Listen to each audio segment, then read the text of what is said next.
తిరుపతి జిల్లా నాయుడుపేటలో టీడీపీ పట్టణ అధ్యక్షులు షేక్ రఫీ మీడియా సమావేశం నిర్వహించి చిల్లకూరు గ్రామానికి చెందిన సత్యనారాయణ రెడ్డి వల్ల తమకు ప్రాణహాని ఉందని ఆందోళన వ్యక్తం చేశారు.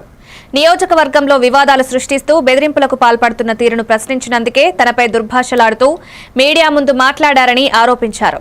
చిల్లకూరు బిత్తర్ సత్యన్న గారికి నమస్కారాలు. అయ్యా ఆల్బిత్తిరి సత్తయ్య గారు, నిన్న మా సోదరుడు రాజేంద్ర అని మరి నన్ను బ్రోకర్లు మందు పోస్తే వచ్చేవారు కమిషన్లు అని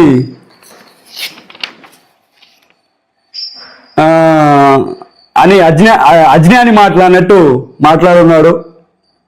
మరి ఇతను ఎంత పెద్ద బ్రోకరు, ఎంత పెద్ద అవినీతిపరుడు, ఎంత పెద్ద కమిషన్, ఏదో ఇంకా ఈ రాక్షసుడితో మనం భరించలేకపోతున్నాం. ఇతను శ్రీలంక నుంచి వచ్చేసినాడు కాబట్టి అక్కడ శ్రీలంక రావణాసుడు బుద్ధులన్నీ ఇతనికి వచ్చినాయి కాబట్టి ఇతనిలో నటుడు రాక్షసులు ఉన్నారు. నీ వల్ల అయితే మాత్రం మాకు, మా తెలుగుదేశం పార్టీ కార్యకర్తలకి, నాయకులకి ప్రాణహాని అయితే ఉందని చెప్పి మాత్రం నేను తెలియజేస్తున్నాను.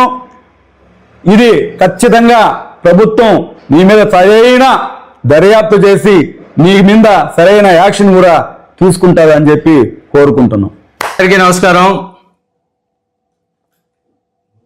పెళ్లకూరు వైఎస్ఆర్సీపీ సత్యనారాయణ రెడ్డి గారు నిన్న కూడా ఒక ప్రెస్ మీట్ ఇవ్వడం జరిగింది. ఆయన మాటకు ముందు అధికారులకు మేము విన్నవించుకుంటున్నాం, రిక్వెస్ట్ చేసుకుంటున్నాం, అవసరమైతే కాళ్ళు పట్టుకొని అడుగుతా ఉన్నాం, దయచేసి క్రూరుడు సత్యనారాయణ రెడ్డి నుంచి మాకు ప్రాణహాని ఉంది, మమ్మల్ని కాపాడమని